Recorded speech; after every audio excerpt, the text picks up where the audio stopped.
Lord అందరికీ వందనాలు తెలియజేస్తున్నాను. ఈరోజు దేవుడు ఇచ్చినటువంటి వాగ్దానము యెషయా గ్రంథము 43 అధ్యాయం 19వ వచనంలో రాయబడినట్టుగా నేను అరణ్యంలో త్రోవ కలుగ చేయుచున్నాను. అవును, మన జీవితంలో అరణ్యం లాంటి పరిస్థితులు ఏమీ లేని, పచ్చదనం లేని, సంతోషం లేని, సమాధానం లేని, ఎండిన ఎడారిలాగా, అరణ్యంలాగా నీ జీవితం, నా జీవితం ఉన్నదేమో. అయితే దేవుడు అంటున్నాడు, దానిలో ఒక చక్కని మార్గాన్ని నేను నీకు సిద్ధపరుస్తున్నాను, త్రోవను సరళము చేస్తున్నాను అంటున్నాడు.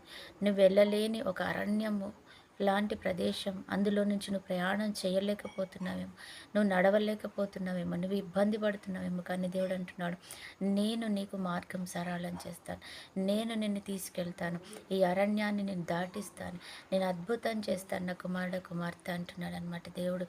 కాబట్టి ఇది అడవి ప్రభ, అరణ్యం ప్రభ, ఎడారి ప్రభ, నాకు ఇందులో ఏమి త్రోవ కనరాట్లేదు ప్రభా, నేను ఇందులో నుంచి వెళ్ళలేకపోతున్నాను ప్రభా నువ్వు అనుకుంటుంటే దేవుడు అంటున్నాడు, నేను నిన్ను బయటికి తీసుకొస్తాను, ఒక దారిని నీకు చూపిస్తాను, ఈ చీకటి ఒక పరిస్థితిలోంచి ఒక దారి నీకు చూపిస్తాను, ఒక మార్గం నేను నీకు బయలుపరచబోతున్నాను, నేను నిన్ను బయటికి తీసుకొస్తాను అంటున్నాను.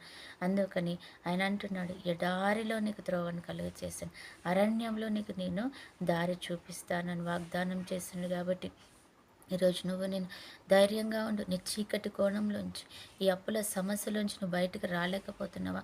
ఈ అనారోగ్య పరిస్థితుల నుంచి, నిజంగా ఈ కుటుంబంలో నీ అలర్జడిలో నుంచి, ఈ యొక్క చుట్టూ ముట్టినట్టుగా ఉన్న ఈ పరిస్థితుల నుంచి నేను ఎలా బయటికి రావాలి అని అనుకుంటున్నావా? దేవుడు నిన్ను బయటికి తీసుకొస్తాడు, నీకు ఒక మార్గాన్ని సిద్ధపరుస్తున్నాడు. నేను చేయి పట్టి ఆయన బయటికి తీసుకొచ్చి సమాధానం కలుగ చేయబోతున్నాడు. అటువంటి కృప నీకు దేవుడు ఇచ్చునుగాక. ఆమె ప్రార్థన. పరిశుద్ధుడైన దేవా, ప్రేమ కలిగిన తండ్రి యేసయ్య, నీకు వందనాలు చెల్లించుకుంటూ ఈ యొక్క సమయాన్ని నీ చేతుల్లో పెడుతున్నాం తండ్రి. నిజంగానే మాకున్నటువంటి అరణ్యము, అయా వేదన అయినటువంటి ఆ పరిస్థితులలో నుంచి నువ్వు మమ్మల్ని బయటికి తీసుకొస్తున్న విధానం బట్టి వందనాలు. ఎంతమంది బిడ్డలైతే ఈరోజు ప్రభా, ఇది నా పరిస్థితి, ఈ వేదన, ఈ దుఃఖం, ఈ నింద, ఈ అవమానం, ఈ పాపం, ఈ శాపం, ఈ యొక్క అజ్ఞానము తండ్రి ప్రభా, ఆ వేదన తండ్రి ప్రభా, సమస్యలు అనే కోణంలో నుంచి మమ్మల్ని బయటికి తీసుకురా అని అడుగుతున్నారు ప్రతి ఒక్కరికి. నువ్వు ఆ సహాయం చేస్తున్నందుకు వందనాలు. ఈరోజు బర్త్డే, మ్యారేజ్ డే జరుపుకుంటే బిడ్డలను కూడా జ్ఞాపకం చేసుకొని దీవించి ఆశీర్వదించండి. నీ కృపకు పాత్రలుగా వారిని చెయ్యమని బ్రతిమలాడుతున్నాం తండ్రి. సమస్త ఘనత, మహిమ, ప్రభావాలు మా అందరి ద్వారా మీరే పొందుకోమని ఇచ్చిన ప్రార్థన నీ చేతుల్లో పెడుతూ యేసు నామంలో ప్రార్థిస్తున్నాము తండ్రి. ఆమేన్.